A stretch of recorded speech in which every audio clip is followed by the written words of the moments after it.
All saw right, a meme. Jessica. I saw a meme that said the most stubborn people in the world are Android users refusing to like switch over, and I immediately thought of you. Yeah, I'm the only one that's left though, really. Don't worry. The pressure's there. Good thing I'm made of steel, man. Right? You can't pressure steel or something? I don't know. Anyways, all right. Welcome back to the Primas podcast. I am Cindy. And that's my prima Jess. Hey everybody, welcome back. Thanks for tuning in again this week. I'm glad you didn't say logging in because you normally say logging in. And I'm like, I don't think anyone logs Gen in to Z. see us. That's a Gen Zer term. Okay. I'm trying to attract to a different audience, not like our baby boomer audience that we have currently. Okay. You're like, thanks for joining us in the metaverse. And it's not metaverse. Oh yeah. So I just want to really quickly point out the elephant in the room, which is my hair. Because I want to get it, let's just take it in for what it is. It's messed up. I'm having a bad hair day. I try to fix it. I feel like it was fine for a little bit and then it got bad. And I'm like, let me add water. And just there's a lot of stuff that happened. And so look, people who have short hair understand me. Once it's growing, it's messed up because it's like, it looks different every single day. You can't, I don't know. I haven't learned how to style it. All right, good. Got that out. I'm glad. Yeah. Feel better? No, because I have to keep looking at myself and I'm like, ooh. Like, I wonder how this is going to come out, but it's going to be fine. We're going to deal with it. So, Jess, any updates? Yes, I wanted to discuss how our caffeine journey has been. Let's address that elephant in the room because that's going to talk a lot about our tone tonight because we're not going to be as friendly and bubbly as we typically are. We're going to be a little bit more harsh and monotone. Yeah, I'm pissed off. We haven't gotten our fix. Oh, and this isn't coffee, guys. This is canela, cinnamon sticks with hot water. Yes. Awesome. So how has your journey been? And this isn't vodka. This is water.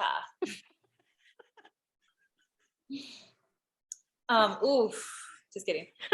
So you guys don't judge me, but I just want to start by saying I didn't have the biggest problem as Jessica did.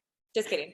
I'm just trying to take some pressure off. No, I fucked up. So I said I was gonna go 3 months, and it was really, really hard. And I broke on day 6. Yeah. How are you feeling? So I think the worst part was the cravings. It was very psychological. Like I'm used to, it's very ritualistic. And so I was like, what do I do? So I needed the canela in place. So cinnamon tea. And I did everything, but it wasn't cutting it. Like I love cinnamon tea. It's the bomb. And so now I'm incorporating it more so that I don't drink as much coffee, but I'm back to, I still learned a lot in that 6 days though. Like I no longer get it as soon as I wake up. Like I'll just, because I want to train myself to not need that. Like, just like I missed it so much when I wasn't doing it. And so it got to a point where I'm like, I don't even want canela. I'll just not drink anything until later. Like that's how it was. Yeah. So for 6 days, I was just like, oh, that wasn't too hard. Because it's either I want coffee or not, it's like, I don't want to substitute it. I'll be fine. I started to drink more water. Like in the mornings, I never used to drink water because it was coffee for the first like 3 hours. And so, yeah. So I'm just incorporating more tea and I'm back to drinking 1 cup a day in the morning of instant Nescafe. Awesome. That's not bad, Prima. Don't feel bad and beat yourself up about it. It's tough. But I knew I couldn't go cold turkey like you because I think I have a bigger addiction than you do. And just to hear you like go cold turkey, like my body was just like, don't do it. So I've been like decreasing and like, like I've mentioned, my job like implements like this harm reduction method, which I think I've used in this, in this like challenge where I'm reducing it. So all I drink is decaf for the last 2 weeks. And I've been limiting myself for 2 cups a day. That's it. Like and no later than, excuse me, no later than noon. Because before I would drink it throughout my day and I would lose counts. Like I would drink coffee from the moment I woke up until maybe about 11 and endless cups. Like I have no idea how many. That can range from like 6 or 7 cups, right? Regular coffee mugs. And then after lunch, I'll have one. And then for sure, maybe 1 or 2 after that throughout my day. So it was like throughout my day, I was drinking. And this was like an everyday kind of deal for me. So for me to decrease that much significantly, I did feel withdrawal symptoms. I had headaches and I was like correlating my headaches to the vaccine because I have like such a negative, like, right, like emotion towards that. Oh no, my computer's going to die. What the F, bro? That beats my bad hair and my 6-day cleanse that I didn't do so well on, but at least I know to charge my laptop, not like Jessica. And this is going to be the second time she does this. The other time we edit it out. This time we're going to keep it in so our viewers can see the behind the scenes. Hey, I wasn't just talking ish about you. I know this will be my second time. I'm sure you were saying I totally have senioritis. I'm like 1 foot out the door, Prima. My bad. Jessica doesn't care anymore about the podcast, you guys. Shame her. Shame her in the comments and DM her. Just kidding. Yes, but that's been my journey. Sorry, guys. That has been my journey. I mean, I've been feeling these headaches and yeah, withdrawals are no joke. Like I've been very irritable with them, but when I feel like that, like my headaches have been hurting right here. So I'll drink water and just start thinking about something else.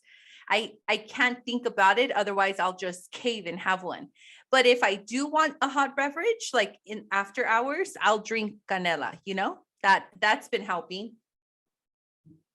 But for like a few days, it was brutal. Yeah.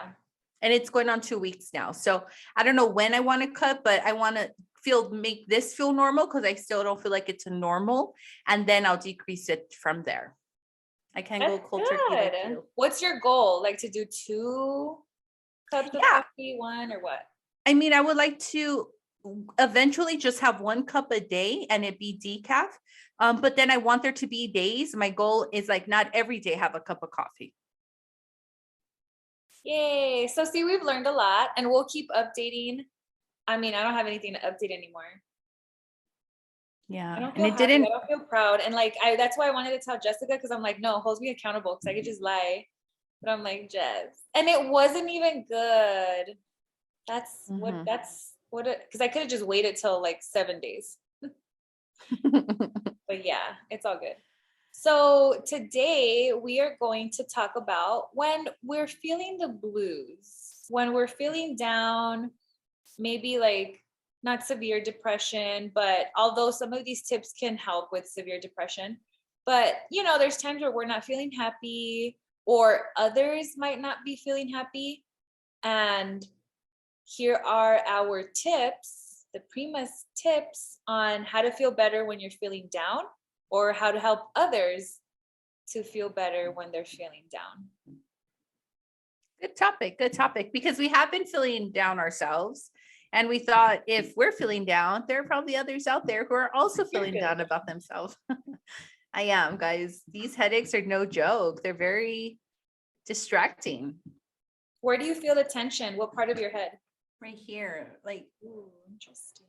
On both sides. Mm-hmm. Tension headache? Yeah. So I want to start off by saying that we have so much potential as human beings. It's a common theme. If you're a listener, you've heard me say that a lot. And it's because I've seen the work done like on myself. I've seen how much I've progressed in a lot of my journey and how I've become a better person. And that has a ripple effect, right? Like negative traits have ripple effects and so do positive ones. And so I think that it's important to talk about how it's not easy and how it's painful. One metaphor, like one way to describe it is like slaying the dragon. So like if the idea of slaying the dragon is like it's dangerous, you might get burned, you might die, it's just like a whole situation, right? And that's what healing looks like. It looks like slaying a dragon, because it's not pretty work, but it's better than to die in pain. I know that's like harsh, but like that's how I feel about it. I feel like, what if I die tomorrow? Even though I don't believe in death in that way, but I'll use that terminology. Like, what if tomorrow is my last day here on earth as Cindy? Then I have to live my life to the fullest. I have to challenge myself. I just feel this, not pressure, but I do feel something that pulls me towards becoming more of my, like, just more of my potential. I don't know how to explain it, but like really like being the best version of myself.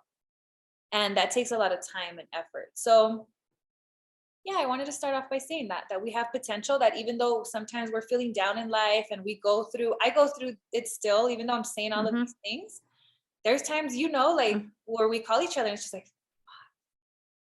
it sucks, and the moment lasts a while. Sometimes it's 2 months where we're just like in a place, right? And then we get out of it. And that's how it is though. That's how it is, right? Like it's a roller coaster, because we're slaying a dragon. That's a good analogy. I like that, because it is very true. We're still going up and down in this roller coaster of life, and we don't have it figured out. And we said that several times. But what I like about this challenge is, like this caffeine challenge, is it makes us question who we are, like we thought we knew who we were a month ago, but we're ever evolving, we're ever growing. And that's what I always take from it, like we're not the same people who we were last week, last month, but we're utilizing these tools to help us feel better. So when this time comes around, I'm 32 and I still haven't developed all the tools to make me not feel as sad or like anxious sometimes, when I do feel like that, but I'm getting better at coping with it and utilizing these tools when I'm feeling like that to help. And then I'm hoping to pass down these tools to my daughter, that I never had. And then she just continues off the shoulders of that giant of healing, like just continue it, not like stopping and be like, that's it, we figured it out. Like that's our purpose. And I don't think that's where we're going with that. We're just trying to say, like, we're all sometimes feeling down. It's the beginning of the new year. We all have these high expectations, and yeah, maybe we're not there yet, but that's okay. Yeah. Let's just keep rolling with it. And it's a life journey. So I'm glad that you said like the caffeine challenge, like we're getting to know ourselves better. So that's another thing, is that we don't know who we are, especially if we're not tapping into those wounds, like those places we need to heal. I know a lot of people who have just gotten so used to not being themselves since they were little that they have no idea what that means, right? And you can see those people, they're kind of just like a little jaded. I don't know, you can just kind of feel it also in the energy. So I think that's cool, because every experience, good or bad or whatever, is there to teach us a lesson, if you see it that way, right? Like if that's, I like to see it that way, because we complain when something horrible happens. And I think that's a good opportunity it's been hard to come to this, but it's a great opportunity to challenge yourself. And on the other side of that, you get stronger. You weaken the beast, you're slaying the dragon. Like you kind of, you get better by doing. And that's with anything. Anytime you do something, right? Practice makes perfect. So the more I've sat in the discomfort when it comes up, one time, someone told me that I was feeling bad. I was just like, oh, I'm just in a weird phase and it's just weird, right? And the person was like, why don't you sit with it?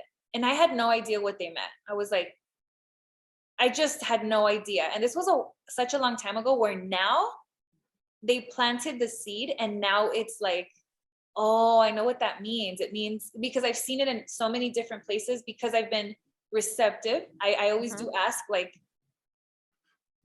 how can I get more wisdom or more patience in this area, or more, I want to know what this answer is, or creativity flows through me. Like, I have to say that a lot for the podcast, like picking topics like this one, or, it's just like, shit. Sometimes I have a block and I'm like, no, ideas are, like I try to like speak that into existence. But what was that phrase they told you? Sit in your sorrow, or what was it? I don't know, but the basis of this was healing happens through feeling, because healing wounds hurts. We try to be like, no, we're good. We don't need therapy. We don't, I'm just going to do drugs, or I'm just going to self-medicate. I'm just going to, eat, and some people struggle with eating. I'm just going to, whatever your vice is. It's a way that we are not comfortable with ourselves. So we feel bored. So we need to seek a distraction, and we put ourselves in that place for such a long time that it's like, whoa, imagine unconditioning all of those years. And so when you do feel uncomfortable, when you do feel bored, and you're like, all right, well, I'm not gonna get to my vice, that's painful, because your brain is conditioned to want that dopamine hit in whichever way you're getting it, whether it's through self-medication, whether it's through drinking, whatever, shopping, whatever it is, we're going after that high, that dopamine hit. Social media, likes, like all of this stuff, buying clothes, like all of this stuff. So healing happens through feeling means when you're feeling uncomfortable, sit in that discomfort, kind of like try to tell yourself, and it's not even that bad, but we just have to train our brains to be like, no, we're okay. Take deep breaths. That's what helps me the most. And self-talk, like a lot of, you're okay, Cindy. Or like when my daughter's freaking out over something small, I don't want to belittle her emotions, but I do tell her, like, she used to freak out when she was younger about hiccups.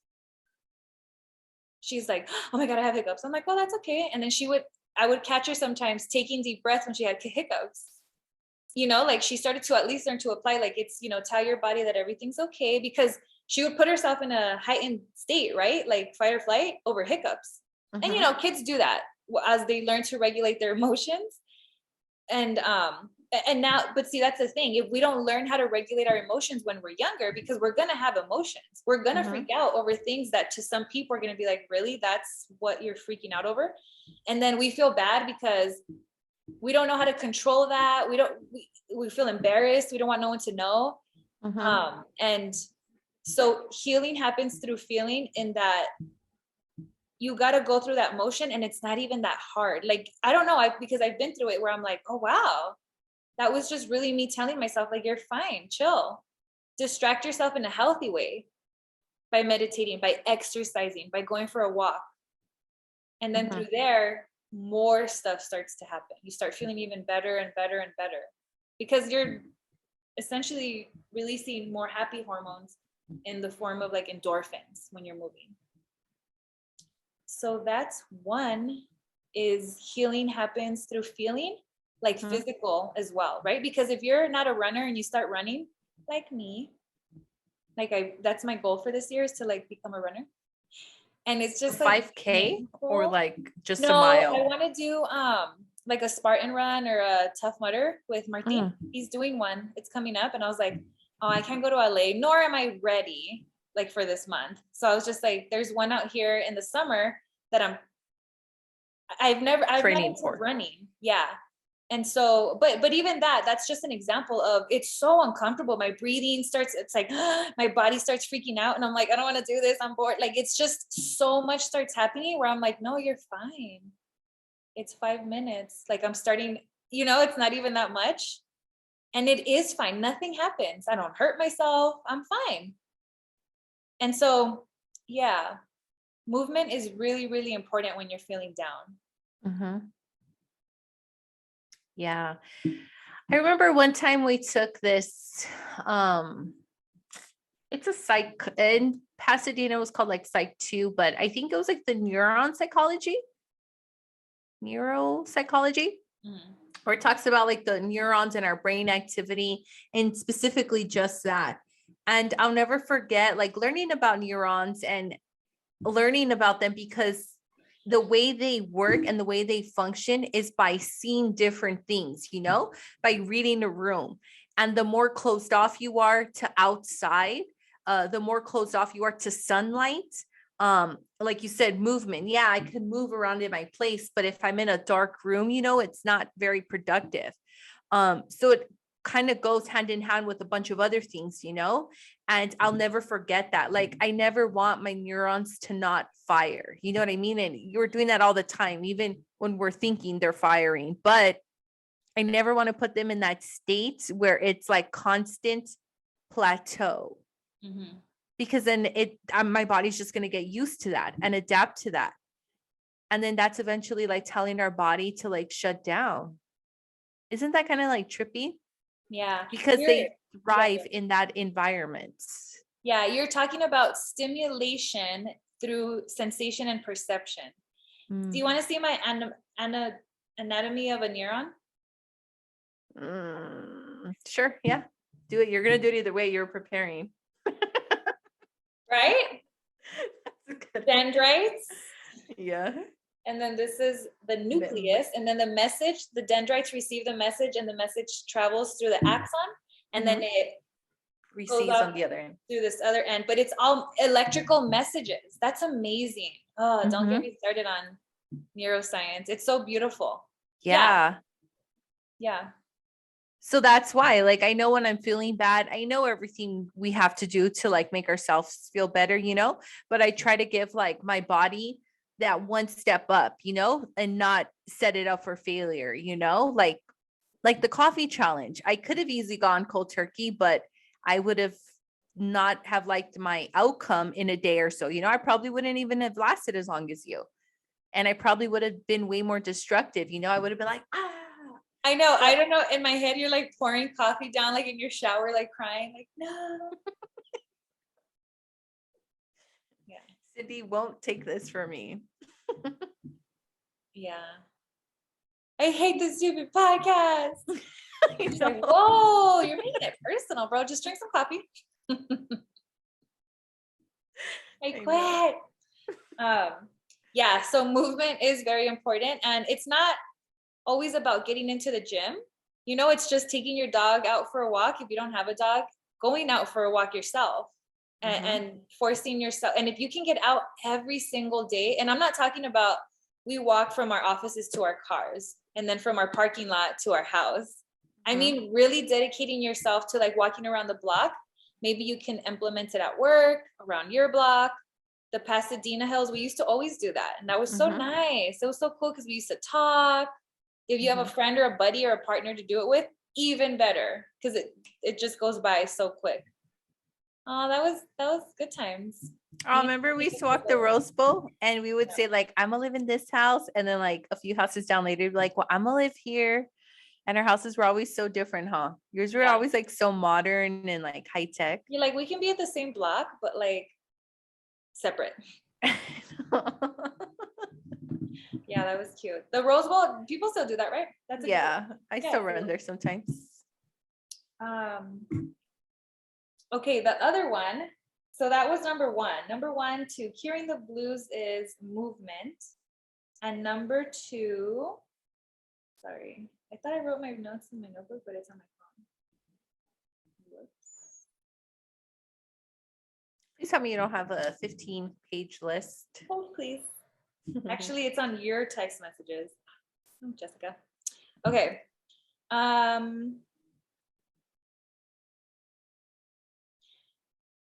So also, it's okay to feel down. That's very human. A lot of people drown themselves with distractions, like we were just saying.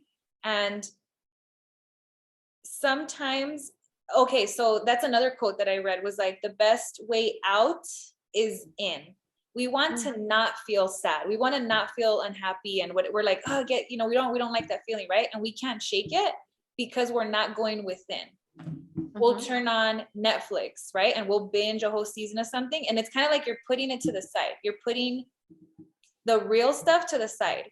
And the real stuff is really deep. I also want to point that out, right? It's not just like, oh, that's it. You're going to fix yourself forever if you eliminate your distractions, that's going to help greatly.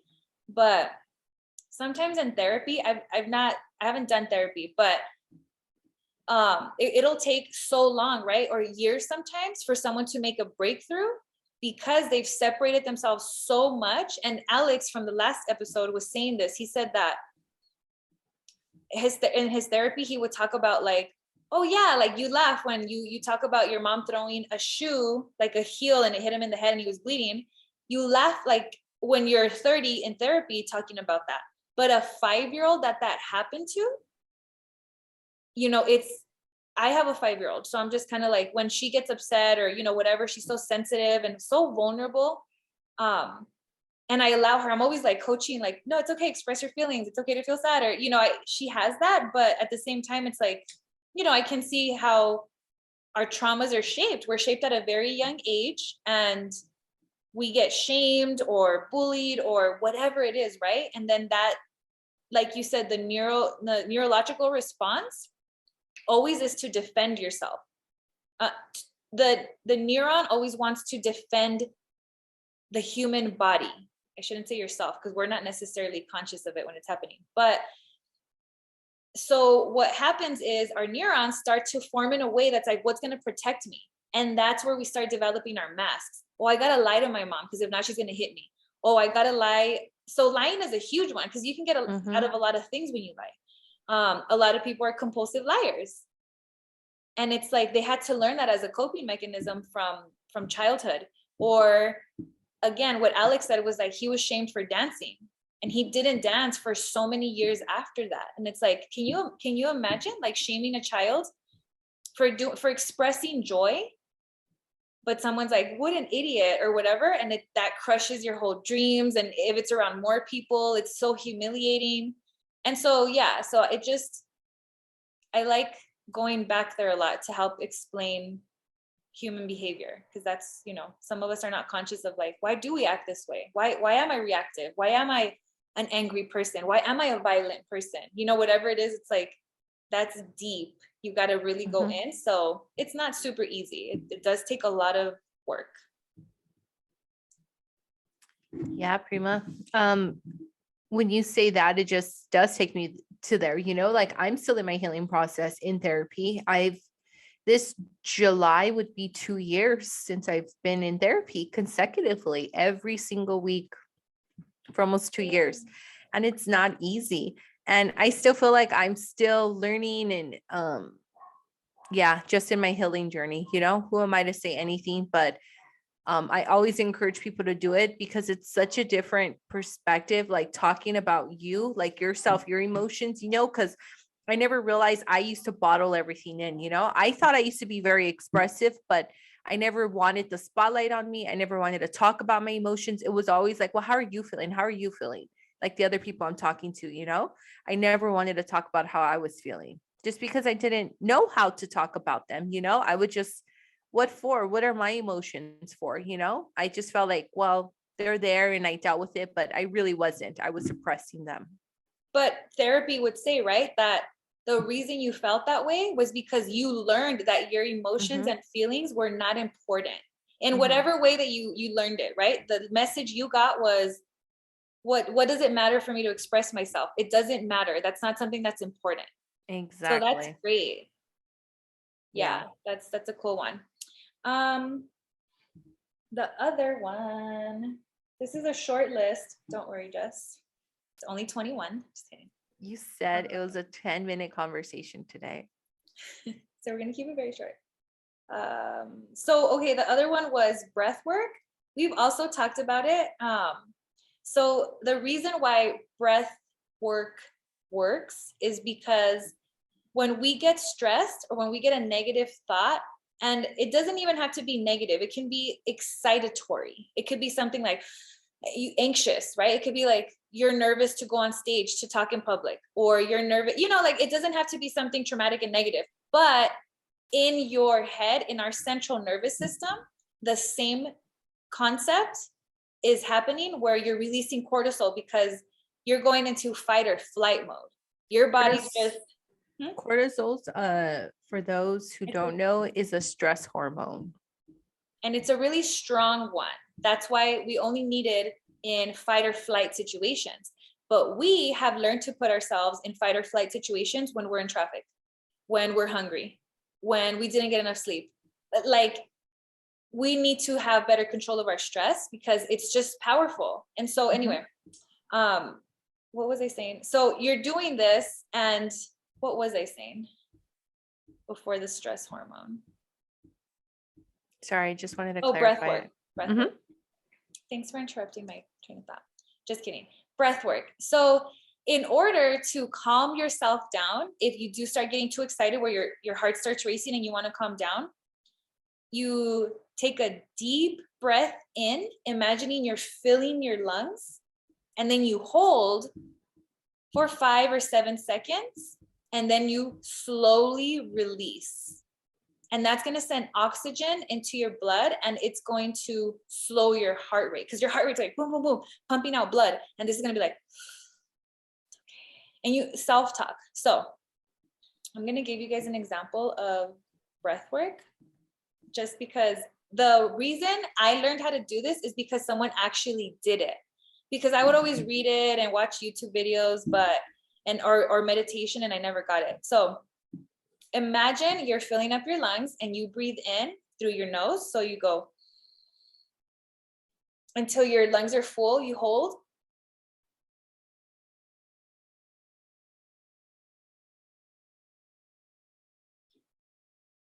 And then you kind of try to deflate your lungs as much as you're imagining you're deflating your lungs. So you do that 3 times or more. Sometimes, you might need more time.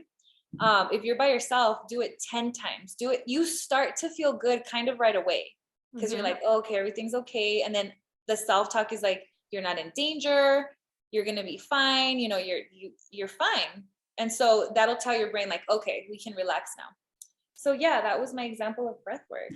I know you're not an iPhone person, but in my Apple Watch, I have it programmed where I have this app called Breath that reminds me to breathe. And I know it sounds funny when I say that, when everyone's like, oh, you need an app to remind you to breathe. Not like that, but it's meditate. And it does. And it even kind of guides you. Like, it vibrates when I'm supposed to inhale, and it does like this quick vibration when I'm exhaling. So it does it for me. And I like it. I mean, that's cool. Yeah, tap into your technology. If you guys are Apple watchers, or there's other watches, believe it or not, just that do the exact same thing. But yeah, because your phones can do it too. There's different apps, or you can just use your own brain. Yeah. To tell yourself. Okay. I did say you weren't going to like it, but yes, you could do it yourself. And I like, if it's going to motivate, I get it. Yeah. When I used to do hot yoga, I used to love at the end of the class, but when we would exhale, like inhale, the instructor would tell us, but when we would exhale, he would want us to like really exaggerate. And I really liked it because it made me focus on my breath. Like, your breath when you exhaled was like, I couldn't even hear it, but yeah, you should exaggerate it though.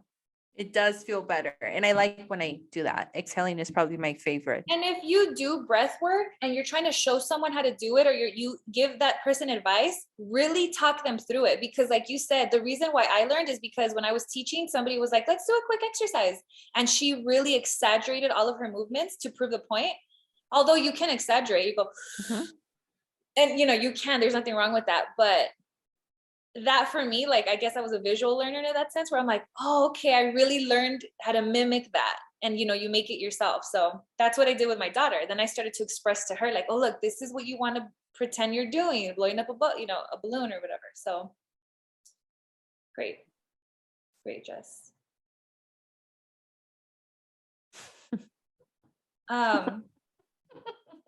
So I don't do this much traditionally, but I do like to write a lot. Not like books, but like there's always writing. Like, I like to write on my mirror. I like to give myself notes. My planner is crazy. I don't know. I just like getting stuff out there with a pen, or even on, like, sometimes on Instagram, I'll go in on some posts. I feel like my post today was like, right? I thought so. I get proud of myself sometimes, but like, yeah, so that type of expression. So if you are into journaling, or if you've never tried it, give it a try. But like, that's another way to release. anything, right? Like for me, it's like, I'll see a picture and I'm like, oh man, that motivated me to do this. And so I'll start writing and writing and writing and writing. And I didn't know I had that. Or I'll reread it like, oh damn, okay, that's cool. Or sometimes I'll go back and reread it and it'll give me motivation for something else. So journaling, writing. Do you do that, Prima? Are you a journaler? I tried it, but I wasn't a fan of it because I got insecure that people are gonna find it or want to read my notebook and hear my thoughts. We have messed up trust issues, bro. Because me too. I was like, no, I'm not gonna die tomorrow when you find my secrets. And it's like, whoa. Yeah, we're working through that, guys, but we do have trust issues. Like literally no one's thinking that. Or I'm like, Jessica, burn these. But after I read it. Jessica has my plan for like when I go, I'm just like, bro, you know what to do. Okay. So almost done. The importance of releasing tension. Stress kills. Oh, the other one, last one. So another way to trick your brain into thinking positively, if you're really stuck in a place where you can't do it by yourself, what helps me is putting like motivational YouTube on. Sometimes it could be a podcast, or I'll say like motivational speeches or whatever, and a bunch of stuff will start coming out. And they're just like a bunch of speakers talking at you, but they clip the parts that are the most moving. And that really gets me going. It revs my engine. Like at the gym, I don't want to go to the gym, so I'll turn on some David Goggins. And then it'll pump me up, or whatever I'm feeling. But I'm just saying like that one helps too. Yeah, I think that's it. Yeah. Well, this was just a good check-in, we honestly haven't been feeling so well because of this coffee challenge, but nonetheless, we're still here. Yep. And remember, life is so short. That's why I think we push this message a lot, like heal, do it. But it's not easy. But I feel like, think about it that way. Think about what if tomorrow, because tomorrow is not promised. And we're all heading in the same direction, right? We're all going to transition into whatever. And think about like, how are you getting there? Are you happy with what you're doing? If not, you can change it. You can do something about it. No one's perfect. We've all done crazy stuff, irresponsible stuff, horrible things. Like you can like come back from it. Use your story as an example, because I feel like we do that and others do that. And it's very encouraging to say, yeah, I fucked up, but I picked myself back up and now I'm doing this, this, and this. Great. You get another chance, right? Versus like, this is my life. I'm not happy, but it's cool. I'll keep distracting myself. Yeah. Well said. Good topic, Prima. All right. Well, thank you all so much for listening. Please give us feedback if you feel inclined to do so. And let us know what you think. And remember, you are a magical, beautiful, full of potential human being. Thanks, guys. Bye. Bye.